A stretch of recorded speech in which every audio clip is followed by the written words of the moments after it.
fréquemment pris entre deux feux, c'est-à-dire on a d'un côté Sébastien qui me dit ouais mais pourquoi on peut pas faire ça et puis pourquoi on ferait pas ça comme ça et puis de l'autre côté l'office fédéral qui me dit ouais vous pouvez faire ça que uniquement comme ça.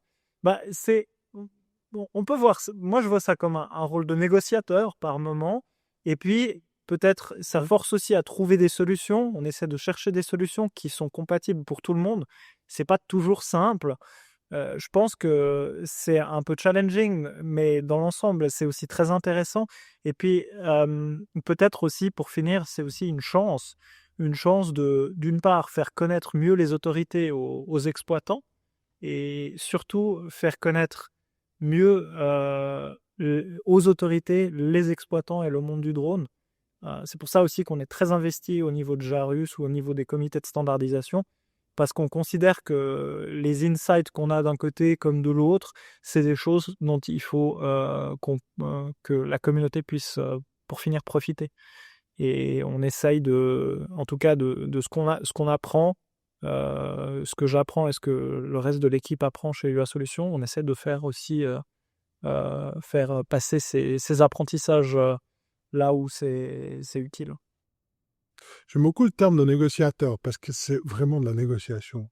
Et très souvent, on se retrouve dans des visios, comme l'audio, quand on était à l'aéroport, où on arrive, nous, on a des besoins, donc on pousse un peu à l'extrême, et puis l'autorité de l'autre côté, elle pousse un peu à l'extrême de son côté, puis entre deux, on essaie de trouver un chemin au milieu qui soit acceptable pour l'autorité, puis qui soit un peu mieux que ce qu'on nous a dit avant, et on essaie de pousser toujours un petit peu plus loin les limites.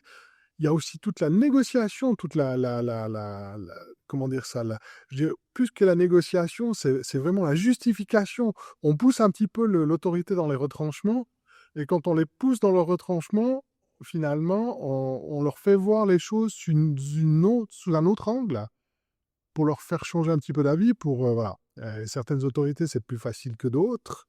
J'ai encore en tête une négociation qu'on avait eue les deux, ça remonte à il y a longtemps, c'est en 2019, où on avait encore une grande question, c'était: qu'est-ce que je fais au moment où j'ai un hélicoptère qui va rentrer dans le champ d'action? Donc on a un hélicoptère de traitement qui arrive à assez basse altitude, et tu tenais bon qu'il fallait qu'on fasse un RTH, et moi je tenais bon qu'il fallait surtout pas faire un RTH, mais qu'il fallait qu'on se rapproche du sol. Tu t'en rappelles de celle-là? Tout à fait, tout Et à fait. finalement, à force de Tu as négociation, raison, tu as on, raison. on s'est chauffé un peu, et puis finalement, l'autorité à l'époque, c'était lui, et il s'est dit ah non, finalement, c'est toi qui as raison. Et puis voilà, puis. Mais je crois qu'en Suisse, on a de la chance parce qu'on a des autorités qui ont pas, elles ont pas forcément un ego surdimensionné et ont besoin toujours d'avoir raison.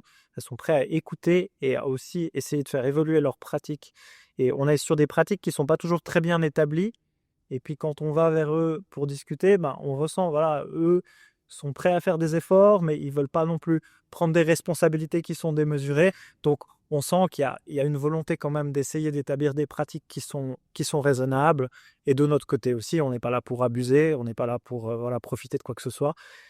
Mais en tout cas, avec les autorités suisses, ça se passe très très bien. C'est pas toujours le cas dans d'autres pays, mais en tout cas en Suisse, ça se passe très très bien. Je pense que le mot qui doit ressortir des autorités helvétiques à ce niveau-là, c'est pragmatisme. Franchement, beaucoup de pragmatisme.